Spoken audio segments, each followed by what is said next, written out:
schließlich der Standort der Urne ausfindig gemacht werden konnte. Im April dieses Jahres fuhr wiederum eine Delegation des österreichischen Vereins für Wahlpsychologie nach Edinburgh, wo in 2 Festakten die Asche Alfred Adlers verabschiedet worden ist und uns vom Bürgermeister der Stadt Edinburgh übergeben wurde, um sie jetzt am 12. Juli 2011 in das vor uns befindliche Ehrengrab der Stadt Wien einzubringen.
Zum Abschluss wäre es mir eine Ehre gewesen, Professor Dr. Guy Manister, Präsident der Internationalen Vereinigung für Individualpsychologie, um seine Rede zu bitten. Leider kann er wegen Krankheit heute nicht hier sein. Statt ihm wird Dr. Gianni Mazzoli, Generalsekretär der IAIP, nun abschließende Worte sprechen. Bringing the ceremony to a close, I would have liked to introduce Mr. Guy Manister, President of the International Association of Individual Psychology. Unfortunately, he has fallen ill and can't be here today. Instead of him, I would like to introduce Mr. Gianni Mazzoli, Liaison Officer of the International Association of Individual Psychology, and ask him for his words.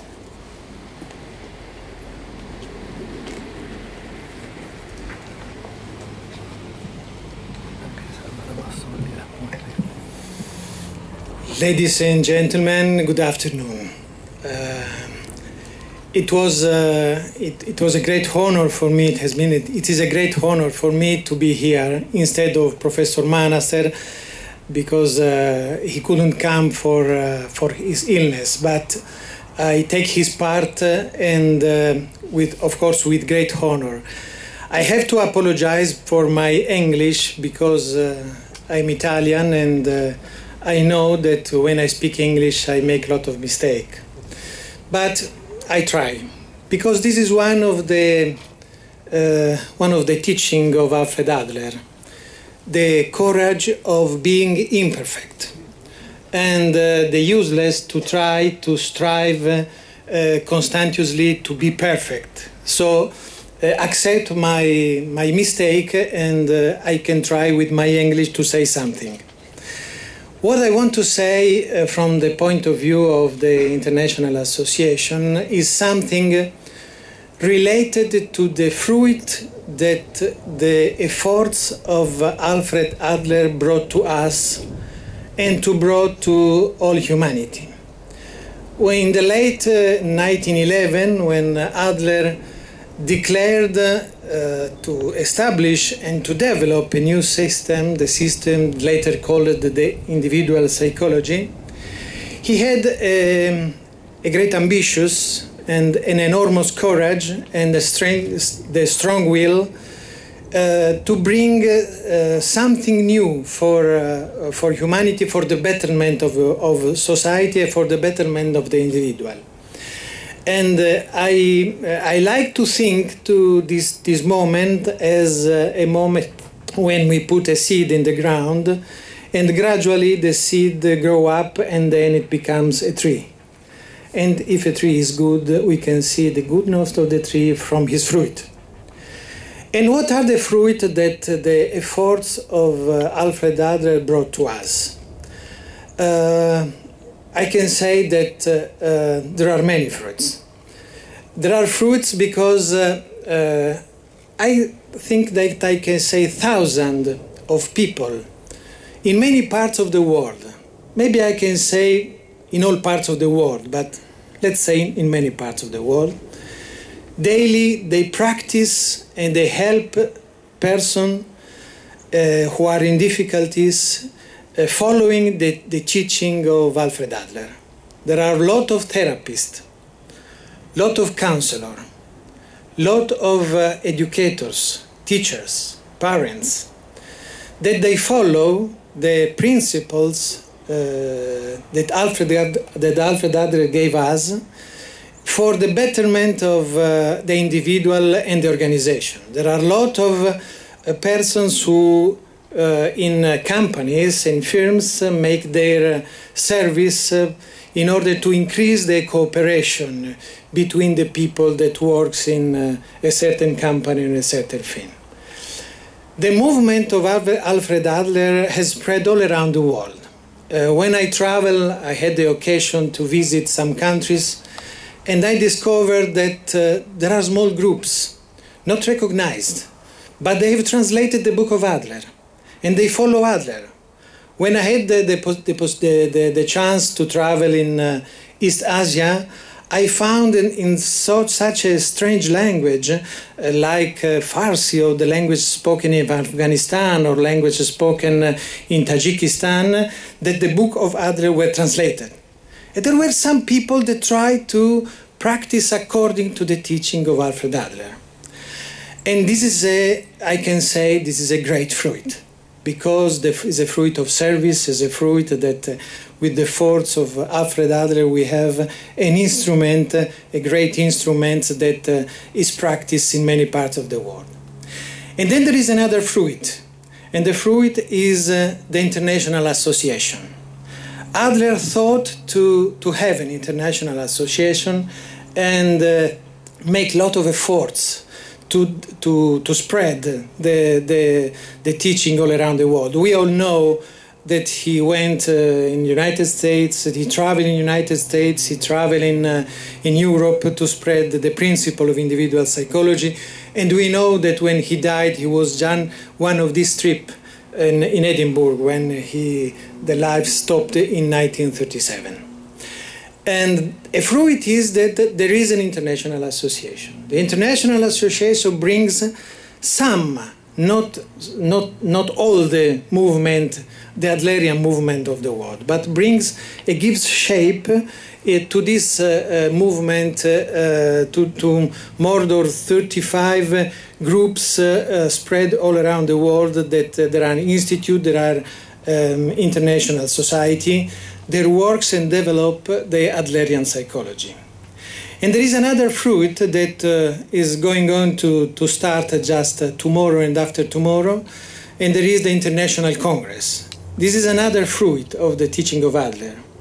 More than 400, maybe 500 persons will gather here in Vienna from Wednesday to Sunday, and will discuss the results, the efforts, and the study done by colleagues all over the world. And this is another great fruit.